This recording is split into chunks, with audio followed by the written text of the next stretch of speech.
Policia në Brazil ishte në gjurmët e Ervin Matës prej shtatorit të vitit të shkuar. Sipas raportimeve, fillimisht informacionet e shërbimeve kishin treguar se ai qëndronte në rajonin Baixada Santista në Bregun Verior. Kërkimet zbuluan më tej se ai ishte zhvendosur ndaj dhe verifikimet u përqendruan në zonën ku dyshohej se kishte lëvizur. Vetëm mbrëmjen e së shtunës së 25 prillit ai u lokalizua në ambientet e një biznesit në Ilhabela, në bregdetin e San Paulo. Gjatë kontrollit u sekuestruan 2 telefonë dhe dokumentet të identitetit të dyshuara të falsifikuara.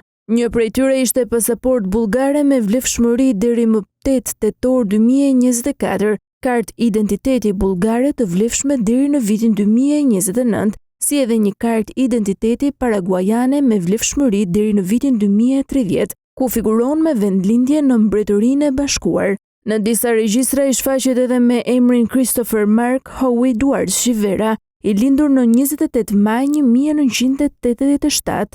Ervin Mata ishte në kërkim ndërkombëtar që nga nëntori i vitit 2023 dhe kundër tij ishte lëshuar një urdhër arresti nga Gjykata Federale Supreme, që kishte marrë formë të prerë në shtator të vitit 2025. Nga hetimet në Shqipëri ai akuzohet se trafikoi 240 kg kokainë në Frankfurt të Gjermanisë në vitin 2020 dhe dyshohet gjithashtu për organizimin dhe financimin e vrasjeve.